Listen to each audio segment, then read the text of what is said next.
Welcome, all you boils and ghouls, to the third entry in my Scary Scenes and Non-Horror Flick series. So, raise your hand if you're terrified of the idea of being abducted by aliens.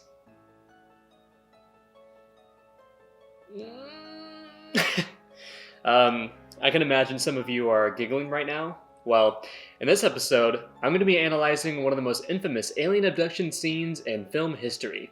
That's right, faithful viewers. I'm not here to talk about a fun comic book film like Spider-Man 2 or a fun, lighthearted Disney film like The Brave Little Toaster. Oh, no. By the way, check out my first two episodes. Today, I'm going to be talking about Fire in the Sky, a 1993 science fiction film that was supposedly based on true events. And by true, I mean they were probably fabricated. I mean, this is Hollywood. Come on. So, what are these true events, you might ask? Well, as someone who's always been greatly fascinated by the idea of UFOs and extraterrestrials, I happen to know the story behind this film. Back in 1975, a blue-collar forestry worker named Travis Walton claimed to have been abducted by malicious beings from another planet. One night, him and some coworkers were cruising down a road in Snowflake, Arizona. By the way, I live in Arizona. Not too far away from where these events apparently took place. So, you can see why I was a bit unsettled by this movie. In the dead of night, Walton spotted what he described as a saucer-shaped object. Like a moth attracted to a lamp, he got out of his vehicle and walked right up to a blinding beam of light. The aliens supposedly took him up on their craft and kept him prisoner for 5 days. After being dumped back on Earth, he reported what he saw to the authorities, who decided to subject Walton to a polygraph test, and the test indicated he was not lying. Now, I have friends in the horror community who are greatly interested in ghosts and hauntings. I'm an alien guy. I may not 100% believe in the idea of extraterrestrials, but I love reading stories about close encounters. It's a fascination. And as mentioned earlier, the idea of being stolen from my home planet and experimented on by hostile alien beings, yeah, it's not the most comforting thought in the world. It kind of makes me want to go into the corner and scream like a sensitive child, actually. I may need to take my man card and rip it to shreds, because Fire in the Sky just happens to feature a scene so disturbing and upsetting that just thinking about it makes me tense up. I mean, I am feeling really tense.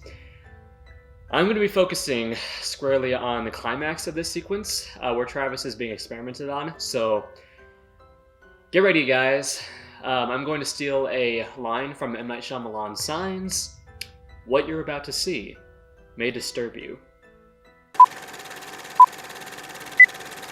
Actually, real quick, before the scene actually begins, I just gotta say that D.B. Sweeney in this movie looks a lot like Paul Rudd, particularly Paul Rudd from The 40-Year-Old Virgin. I mean, he has kind of the baby face and the long hair. I always thought that was kind of amusing. Anyway, let's begin. Let's get serious here.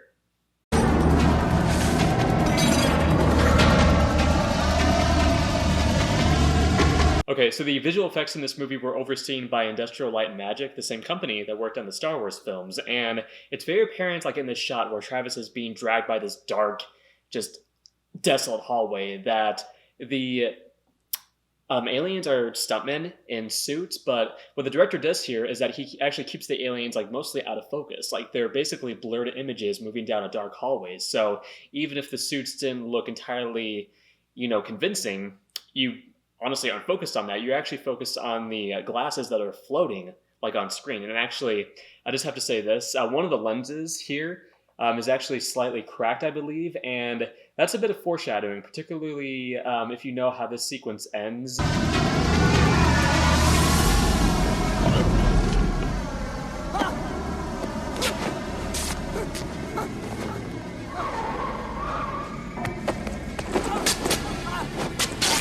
Again, like in this sequence, when Travis is being thrown onto the operating table, we don't see like too much of the aliens. We see like their arms, we see maybe the tops of their heads. So obviously these are the animatronics that ILM brilliantly brought to life. But animatronics can look kind of phony. Like, even if they're really good animatronics, you have to light them properly, and you can't expose too much of them. And the director most likely understood that because, again, this sequence is shot, very shakily. Like the camera shakes around, and that even puts you into the scene even more because you feel like you're right there. It's like that documentary style filmmaking where the camera is constantly shaking, and it just makes you feel all sick and uncomfortable inside.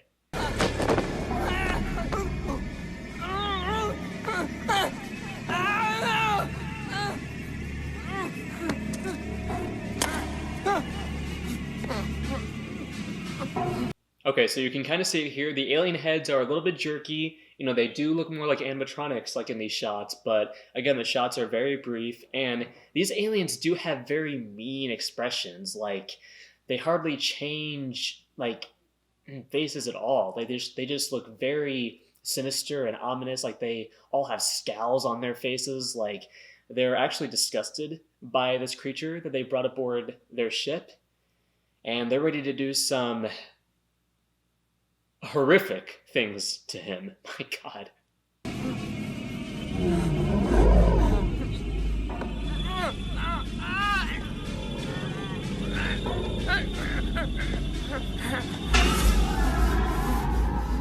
Okay, I know I'm stopping a lot, guys, but look, that face coming out of the darkness is pure nightmare fuel. I'm one of those people who is always checking like the end of his bed because I'm always terrified that an unknown face is just going to appear like out of the darkness, like in the dead of night. And actually, in the shot after this, it's even more terrifying because we see that this operating station is in the middle of this black, never-ending abyss.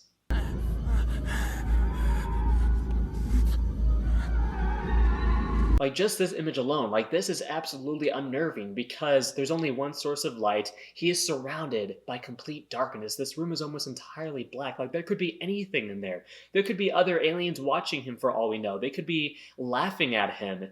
These could be, like, college... These aliens could be, like, college students, like, performing surgery for the first time. Like, we don't know. And, just the idea that he is stuck here with no way out. It's like being in hell. It really is.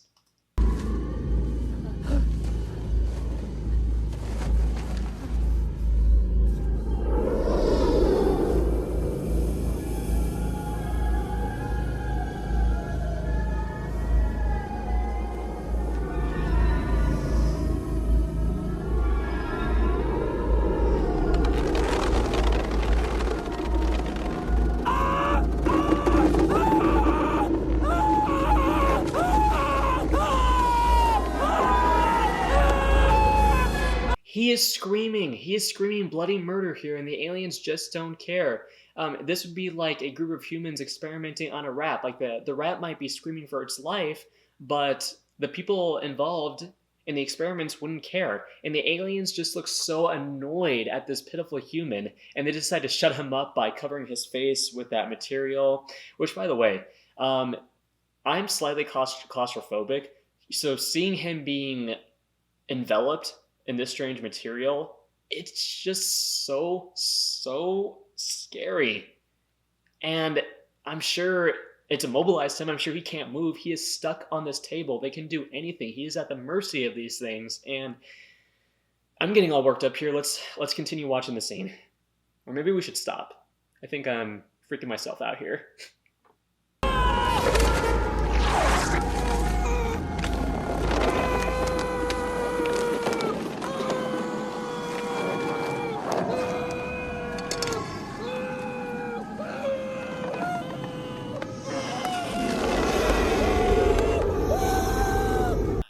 I'm trembling here, guys. This scene is still hard to watch, like, even years later. Like, I didn't see this movie as a child.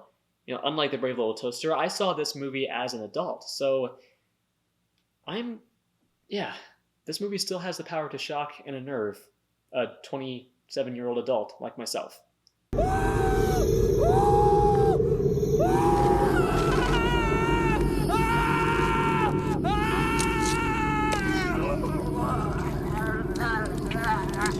I don't want to know what that goo is that they're putting in his mouth. It kind of looks like the stuff that I make when I attempt to replicate Starbucks coffee.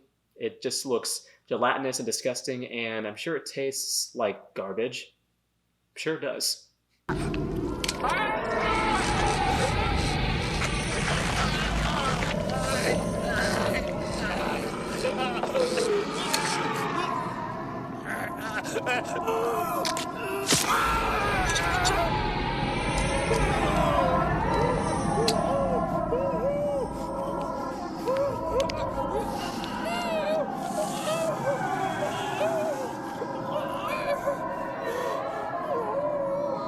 Okay, so this is very clearly a point of view shot where we're seeing things through Travis Walton's perspective, and the aliens look like dark silhouettes in this shot. Like you can't really see their faces very clearly, and it goes back to the idea of being experimented on by beings that just have no soul.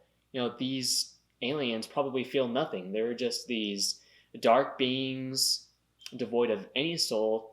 They're just doing this because they love torturing humans. That's the most reasonable explanation to me.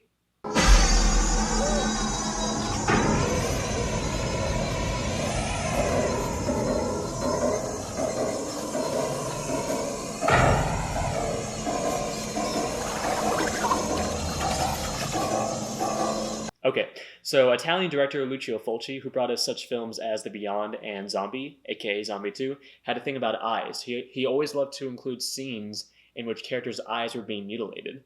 There's that one scene in Zombie, aka Zombie 2, where this girl, she gets pushed into this sharp, protruding piece of wood, and we see in grotesque detail this wood going straight into her eyeball. And the director, the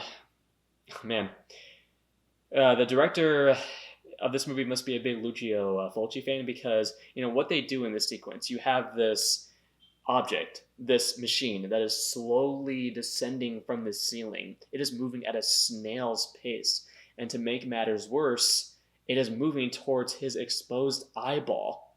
And in the next shot, as you'll see, the machine is in possession of a very, very sharp needle. So put the pieces together. It really makes me squirm.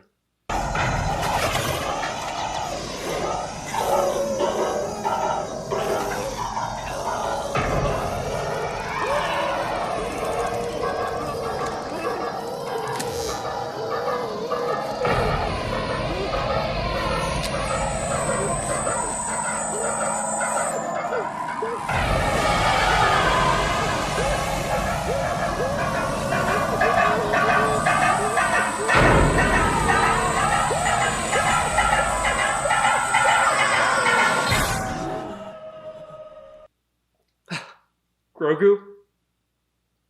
I don't like that scene. I don't like that scene, Grogu. I don't. Protect me, Grogu.